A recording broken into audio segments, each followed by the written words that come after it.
Good afternoon, wonderful people of the internet. Welcome back to Maverick Baking and welcome back to another recipe video. Today we're getting a little bit seasonal. It's something very kind of fresh and spring appropriate while also being as kind of wonderfully indulgent as all the other recipes on this channel are. Today I'm going to be talking you through not only one of my favorite recipes, but one of the most popular recipes on my blog of all time and one of the kind of most watched recipe videos on this very channel, even though the video is of terrible quality and is like 5 years old now. Today I'm going to be talking you guys step by step through how to make blondies. If you have never yet met a blondie, it's basically the kind of feisty little sister of the much loved brownie. Everything that is milk and dark chocolate in a brownie is white chocolate in a blondie, but it's every bit as rich, fudgy and wonderful. So in this video, I'm going to take you through exactly how to make the best super fudgy white chocolate blondies, and then we're gonna taste them together. Let's go.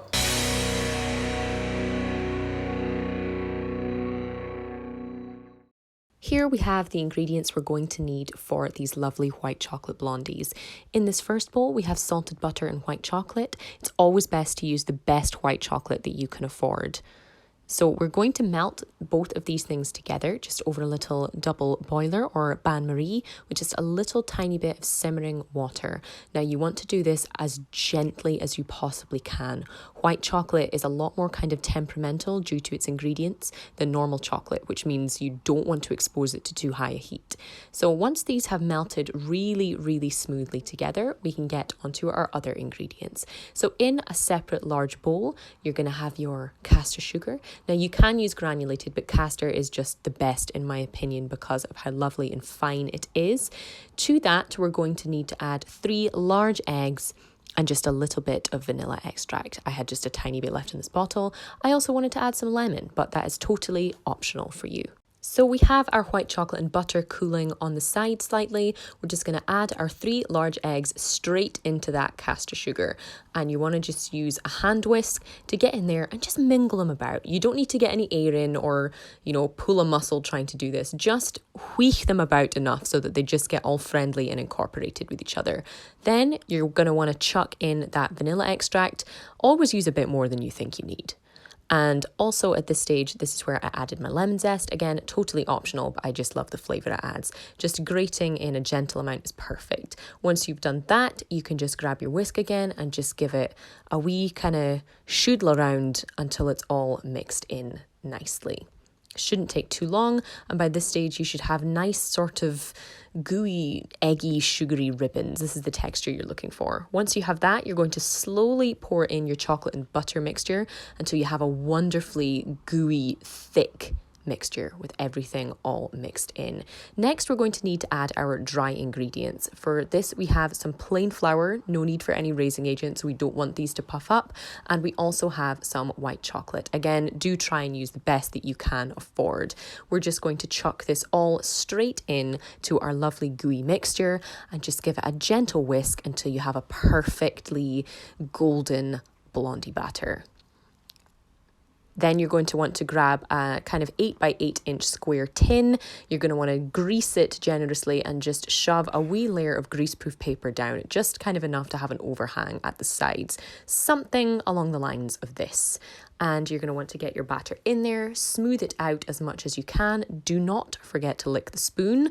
Then if you have any kind of other white chocolatey bits lying around, feel free to chuck them on. I had these white chocolate egg things just because it's around Easter while I'm filming this, so I just chuck them in. And then, of course, it's time to get them into the oven to bake and, do the dishes and all that kind of boring stuff.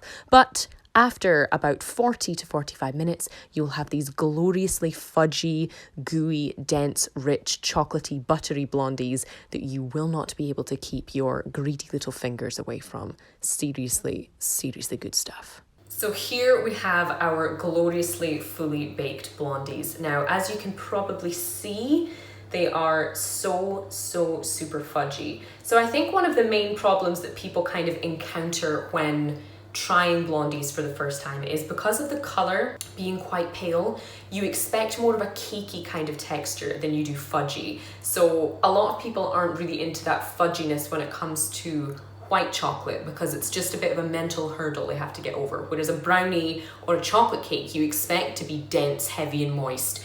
Often with a cake this color, you expect something kind of light. Blondies are not light, and nor should they be light. If your blondie is cakey, either you've overbaked it or you've probably used a recipe that is a bit more intended to make cake bars. And some people even try to make their blondies into kind of cookie bar type things. That's not the way I like to roll. Anyway, shall we taste this beauty and see how it is? So soft, so kind of velvety. You barely even need to chew it. It just sort of wonderfully melts in the mouth. It's rich, it's buttery. The amount of sugar in it isn't kind of too much to make it overwhelming. You've got that gorgeous, gentle vanilla flavor from the extract and from the white chocolate. If you do decide to add the lemon zest, it makes a gorgeous little kind of extra bit of flavor, an extra bit of freshness that also really complements the sweetness in here. If you love white chocolate, if you love vanilla, if you love the texture of brownies but you're sometimes overwhelmed by that strong cocoa flavor, you really need to try these. I'd seriously recommend trying them. Super, super simple and definitely worth the end result. Plus, these keep for up to like 4 or 5 days, which is perfect in current restrictions where we aren't able to see friends and family as much to share them. If you're the kind of person who shares, of course. If you do try this recipe or if you're a fan of blondies normally, do let me know in the comments. I'm a big fan of blondies and I've converted quite a few people with this recipe. But I'm afraid that is all we have time for today, guys. Thank you so much for coming along with me to make this beautiful batch of blondies today. I hope you enjoyed it. If you do, please do consider subscribing if you haven't already. But that is all I have for you. Thank you so much for watching and I will see you for the next one. Oh hey, if you've made it to this channel, you probably like cookies, no matter what kind of shape or crazy size they decide to come in. Or maybe you like making them too. Or just licking the bowl when you are making them. Either way, you are in luck because no matter whether you like them crispy, super thin, chewy, nice and soft, or just downright huge, I have just launched the ultimate guide to cookie baking, available on Etsy or to my glorious Patreon people right now.